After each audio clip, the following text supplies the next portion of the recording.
Huh? Yes, I'm Sean.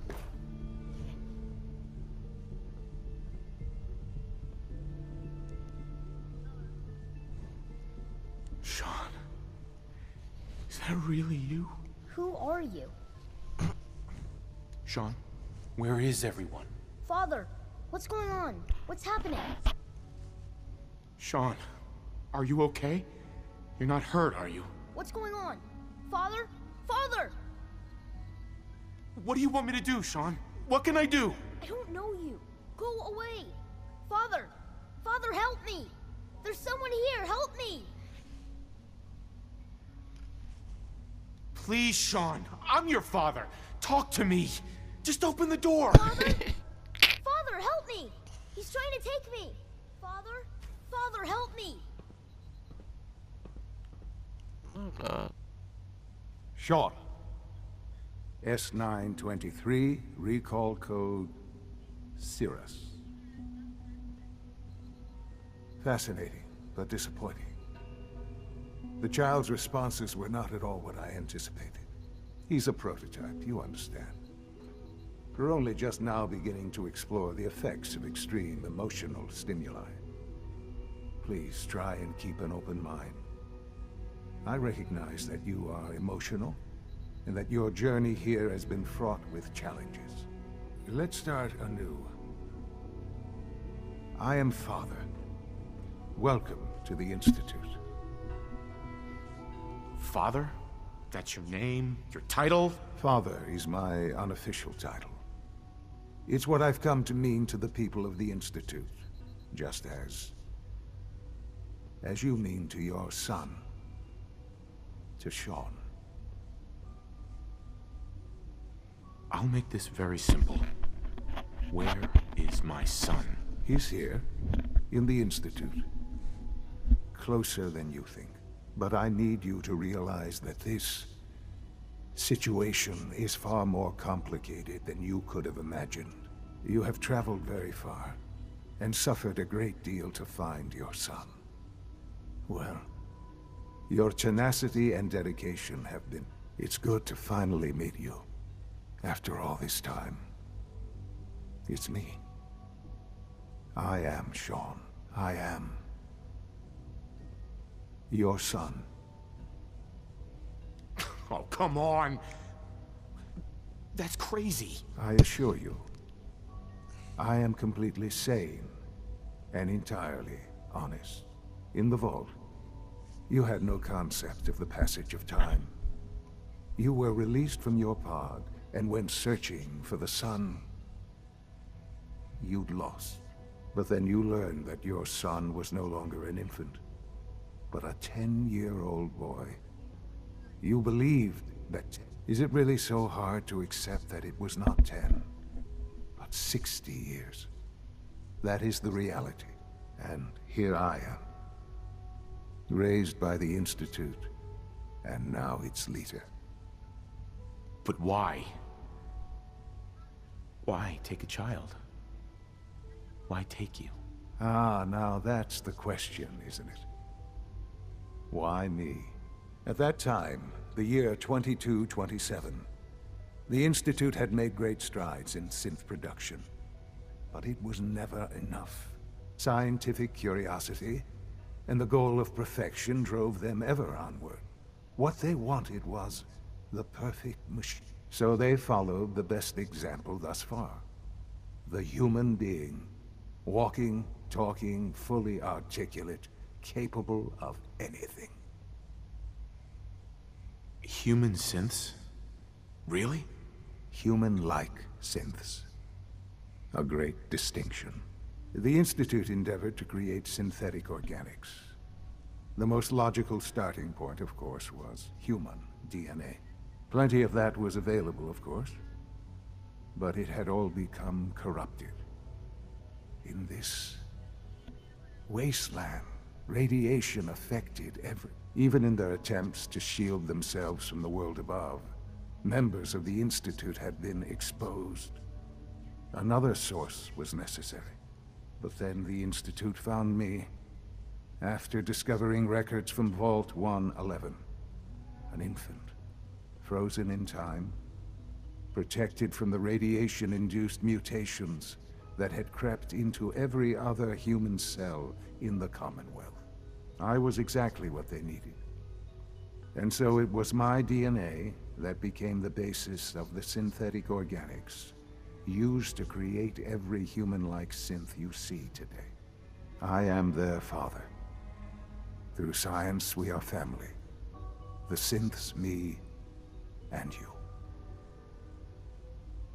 And you've been down here the whole time? I have. Yes. I know you must have questions. Please. Anything I can do to help you understand. So you're in charge of the Institute? I am the acting director, yes. I spent decades working to reach this point.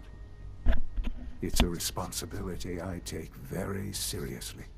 The Institute. It's important. It really is humanity's best hope for the future, no matter what those above ground might think of us. They're scared of you, Sean. Scared of the Institute. People are always frightened by what they don't understand. Ultimately, the Commonwealth has nothing to fear from us. Whatever you've seen or heard, I know I can convince you of that. Just give me time. What else can I say to ease your mind? Kellogg. He worked for you? Kellogg. He was an Institute asset long before I arrived here. It wasn't until I became director that I learned of all the things he'd done. What kind of man he was. You knew the man was a psychopath, but you used him anyway? Would you have preferred that I turned him loose on the Commonwealth? At least keeping him on a short leash kept the collateral damage to a minimum. The Institute took advantage of Kellogg's vicious nature. I will freely admit that. Institute technology prolonged his life, and his usefulness far beyond any normal human lifespan. He never failed the Institute, but his cruelty became more apparent with every completed objective. I won't lie. It's no coincidence your path crossed his. It seemed a fitting way to allow you, us, to have some amount of revenge. What else can I say? Your mother. She never got to see you grow up? Yes. What happened to her was... I've gone over the records of the incident, of course. It seems her death was an unfortunate bit of collateral damage. Collateral damage? Is that all she was to you? I forget that it's been such a short time for you. I don't have any direct memories. And I've had my entire life to cope with the loss. Has it always been easy? Of course not. But I've done my best to move on and live my life. For many years, I never questioned who my parents were. I accepted my situation, and that was that. With old age comes regret. And asking what if. But what matters now is that you and I have a chance to begin again. I know there's more for us to discuss. But the Institute is on the verge of some important breakthroughs. Your presence would be appreciated as we approach them. I've been a part of something amazing here. I've helped to build a life for myself and the people of the Institute. Right. And now, after all these years, you have an opportunity to help with that. Doesn't that intrigue you? Isn't that what you want? You want me to stay here? In the Institute? Yes. That is what I propose. Is it so hard to imagine? The Institute can provide a better life than anything above ground. You've been in the Commonwealth. You've seen what it's like. I assure you that you are better off with us. I don't know what to do. I realize that. It's why I'm trying to help you. I hope that you can see that rationally. The Institute is the only thing left in the world that is worth being part of. I simply ask that you give the Institute, me, a chance. A chance to show you what I've been telling you. We really do have humanity's best interest at heart. Will you take that chance? All right. Thank you. The Institute is now your home, as much as it is mine. Please take some time, get to know it. Meet the people you'll be working with. You'll want to introduce yourself to the division heads.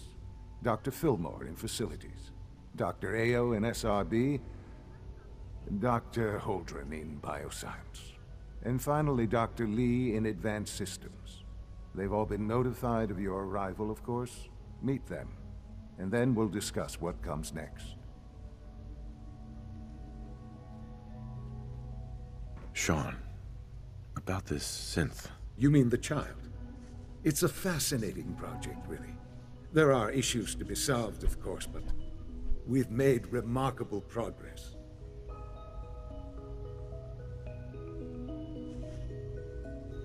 He's definitely impressive. Yes, it's pushed our technology to the limit. We've gained some valuable insights in terms of both hardware and software. I'll make sure it's brought back online in the near future. You'll have an opportunity to interact with him further. But I'll admit I'm curious. As a parent looking for a child, looking for the younger version of me, what do you think? Do you think you could love him? Like you would a real boy? This is all... it's just too much. I just don't know anymore. I understand. You've been through quite a lot. I wouldn't claim to know everything you're feeling, but if in some small way the boy's presence can help, I hope you'll keep an open mind.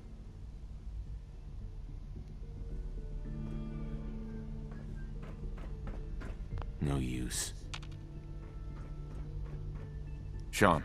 I often wonder what the Institute's founders would think of our accomplishments.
There we go.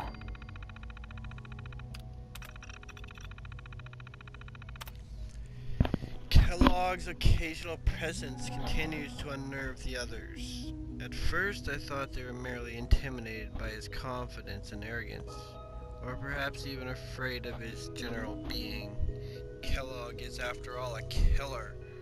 But as I've continued to witness their reactions, gouge their sidelong glances, I've detected something else, something I probably should have anticipated. Jealousy.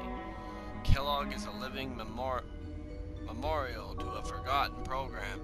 He is an augmented human being, cyborg really, and the benefits he has received cannot be denied. But really, the scientists here could not care less about enhanced reflexes or greater combat efficiency. No, the cause of the envy is something more practical, more primal, his enhanced life expectancy. Just how long will Kellogg live? If he passes naturally, however unlikely that may be, it's hard to say. He's already more than 100 years old. Older, certainly, than any other human in the Commonwealth. His complete physiology has been altered. Perhaps he'll make it to 150, maybe even 200. Let the petty have their petty jealousies.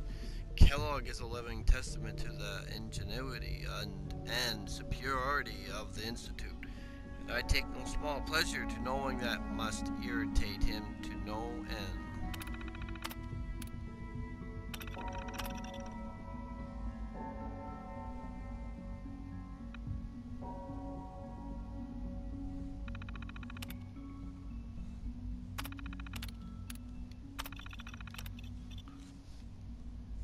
The wait continues. L can only confirm sightings outside Vault 111 and again in Diamond City sometime later. What that means, I'm not sure. Will we actually meet? Was this all for nothing? No, not nothing. I will have learned valuable things about myself, my past. Either way, I cannot afford to let emotion get in the way. I must simply observe and record. Until Kellogg has gone offline. Strangely, I find myself thinking of Dr. Walker. He had such high hopes for Kellogg, such faith in the implants and what they could mean. I still regret eliminating that project, but I know where it would have led us.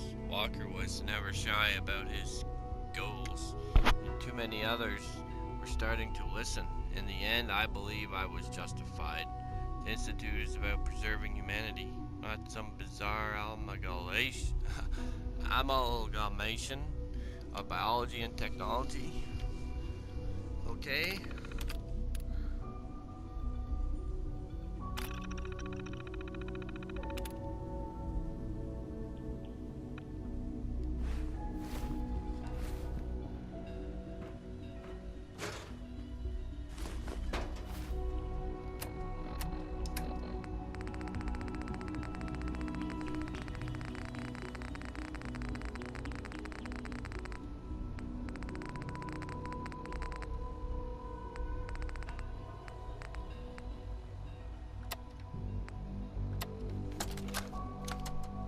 Listen, Dale. I don't know what's taking you so long, but you were supposed to meet me here 3 days ago. I'm out of supplies, and I'm gonna have to make a run. I can see why that Solomon guy is willing to pay so much for these ferns, 'cause let me tell ya, getting walkways set up here has been a real pain in my ass. Wait for me to get back before you take the first load to Diamond City. I've got a couple of things I want. Hey, Sheila! That you up there? The walkways look great, but how do I get up there? There you are. Took your sweet time, Dale. Head over a block, there's... Oh, shit! Barrels! Dale, look out! Run! Run!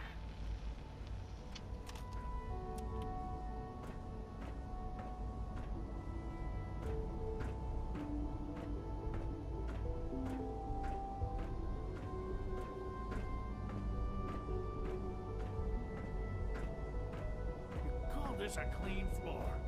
Are your visual receptors malfunctioning? Can you not see the grime and dust?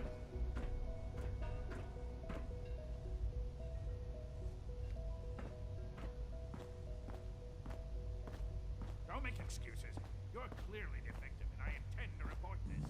Perhaps after you've been disassembled, we can use your components to make something that's actually useful.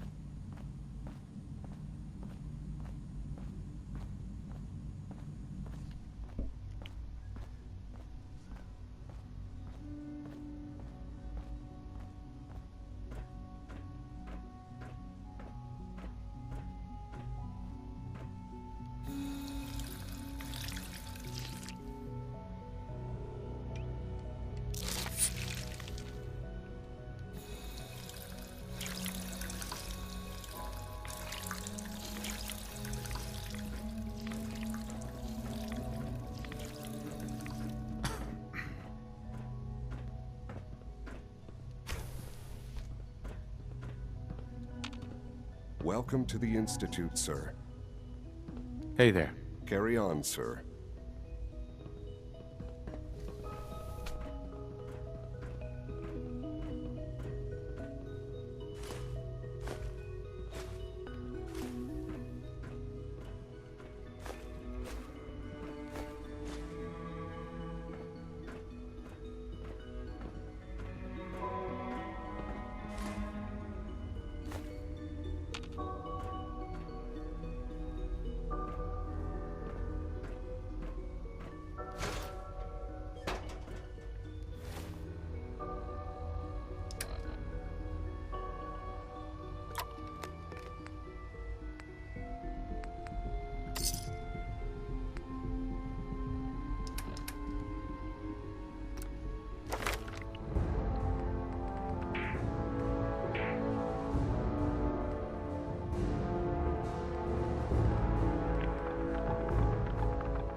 Be on the lookout for unusual synth behavior.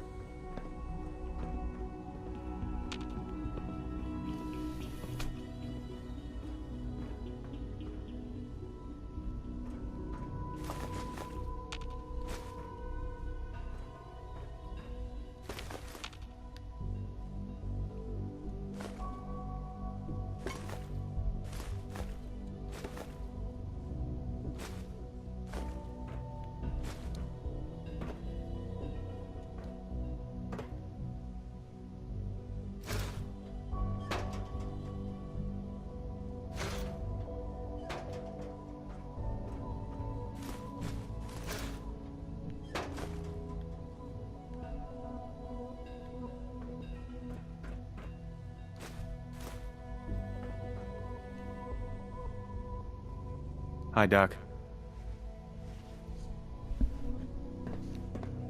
You know what happens when people get robots to do all their work? They get fat and lazy, that's what. Real people doing real thinking and real work. That's the future I want. If that's how you feel, why not leave? Because we could do so much more. But no, everyone is obsessed with these damn synths. It's wasted potential. That's what it is. In any case, I suppose I should say, welcome. Perhaps a fresh perspective will do some good around here. Lawrence. What others call complaining, I call critical thinking and challenging assumptions.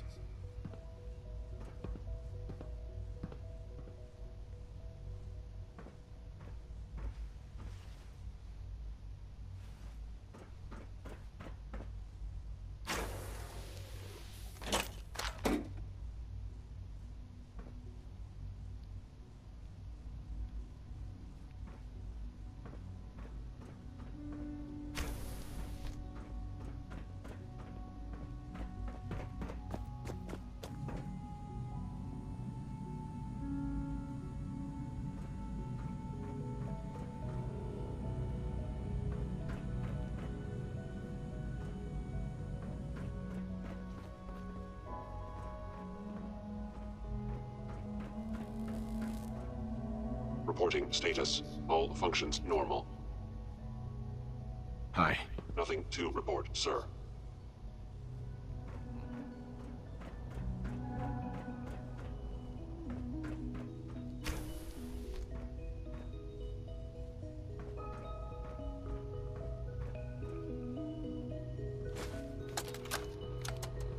I think he's actually lost his mind. I can't believe he really expects me to do this. I've always been on board with the Gen 3 program. It makes sense, but this? Nothing good can come from this. How am I supposed to explain to my staff that Sean wants a child synth for no immediately apparent valid line of research? And to base the physical features off records of his own childhood? It defies all logic. No, I can't do this. I won't.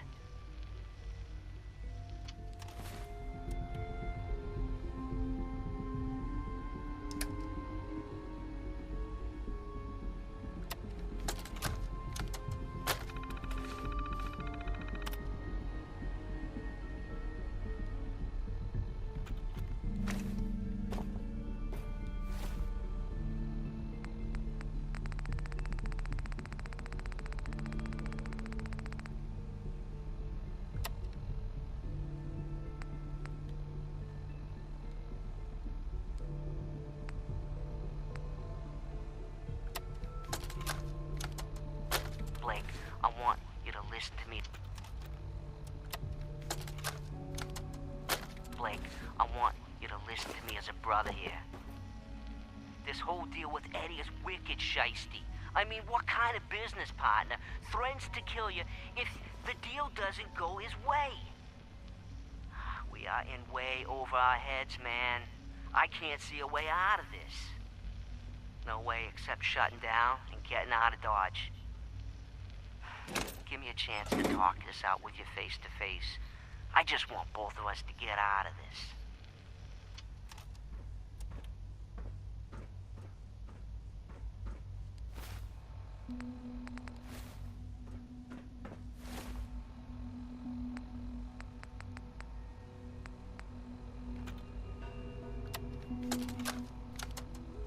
Detective Valentine, Captain Widmark here. I'd just like to reiterate how excited we here at the Boston Police Department are that you'll be joining our investigation. Commissioner Turner has already regaled me with the tales of your adventures in Chicago. As you know, Edward L. Eddie Winter has been a pox on this beautiful city for nearly 2 decades. Extortion, murder, racketeering, kidnapping, name a crime he's committed. The epitome of a cold-blooded, brilliant, slippery crime boss. Fortunately for us, over the years, Winter has also developed that most self-destructive of character traits, supreme arrogance. Starting a little over a year ago, Winter stopped coding his correspondences and began communicating entirely via unencrypted holotape. each one addressed the subject in question and very clearly signed off by Winter himself. He's obviously mocking the authorities. He knows we're monitoring his communications. He doesn't care. Winter thinks he's untouchable. He's wrong. This is when the game changes. Those holotapes are the key to building a case against Eddie Winter, and they're what this task force will focus on. His crimes, his words. Total self-incrimination. Get those holotapes, and we get Winter.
Detective Valentine. Captain Widmark here. Detective Valentine. Nick. Listen, I'm sorry. You've got every right to be upset. But you need to believe me when I tell you I had no idea. Operation Winter's End was my baby. I believed in it. I still believe in it. They kept us all in the dark, me included. I got briefed this afternoon, and they laid it all out. The whole thing. Winter's deal with the DA, his agreement to bring down the other families, his idea to record the holotapes and incriminate all known associates, and them needing a legitimate op and a real task force to make it all look like Winter was the focus. It was the plan all along, Nick. There's nothing we can do. Winter was a stoolie for the feds. He reported directly to the BADTFL, all on the books. For his cooperation, Winter will be granted total immunity. It's over. Effective immediately, Operation Winter's End is to cease all investigations and operations. The task force is hereby disbanded. We played our part, pal. Not the part we thought, but hey, it happens. Now we're just another box in the file room. Nick, listen to me. Everything that's happened with Winter, with Jenny, it's more than any one man should have to handle. You need help. Boston PD has been working with the eggheads at CIT. Some new program they have to deal with trauma. Scanning brainwaves or some such. I'll get you the info. You're going. That's an order.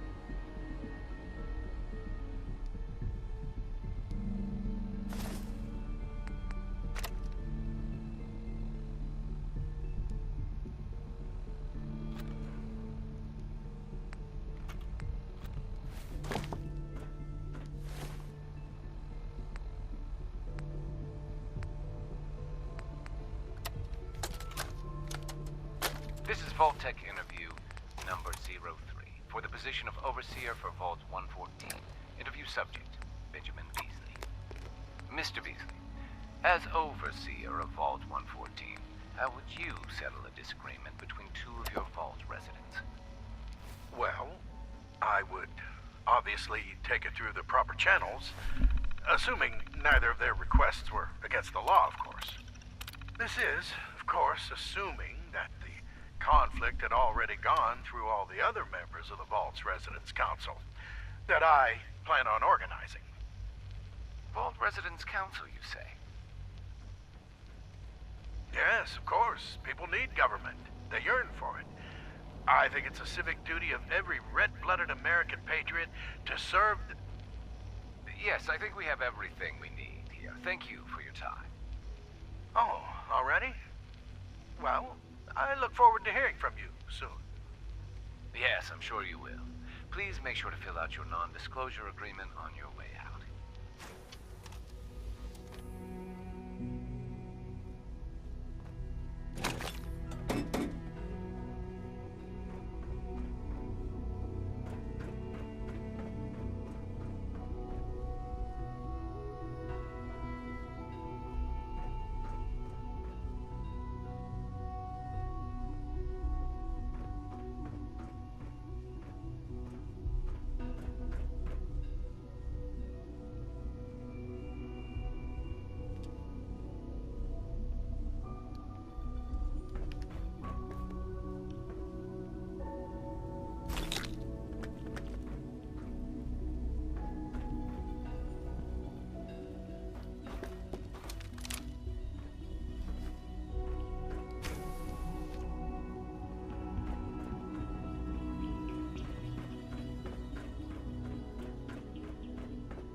Is it true Food Supplement 77 has been discontinued? That is correct. That was my favorite one. Can't we keep it a little longer? I will be happy to forward your request to the Bioscience Division. In the meantime, please feel free to enjoy one of our other nutritious and flavorful food supplements. I want Supplement 77. I am sorry, sir, but that supplement is no longer under useless machine.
This is Vault Tech interview number 21 for the position of Overseer for Vault 114.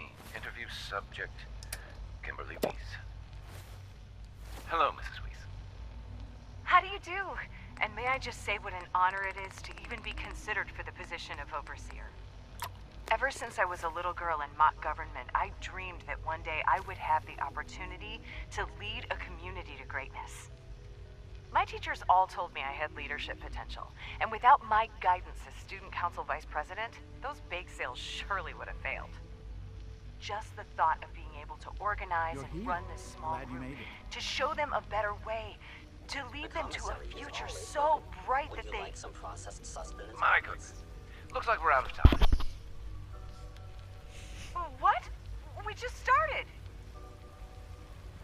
Yes, yes. Thank you. If you could just send the next candidate in as you... Oh, of course. Did I mention I was head of my debate team? I'm sure you did. Thank you.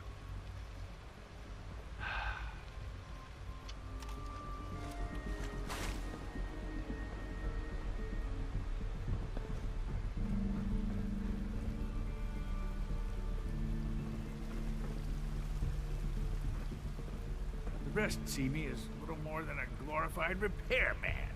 But I'm as much a scientist as any of them. Hey. Synths aren't human beings, but supposedly they're the future of humanity.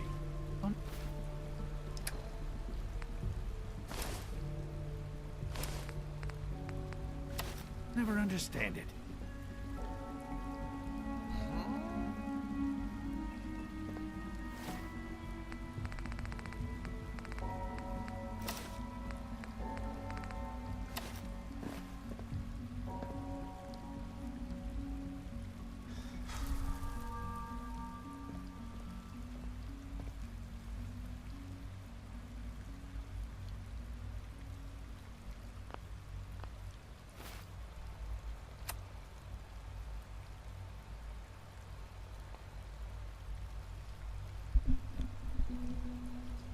I found my son, who is now 60 years old, the leader of the Institute.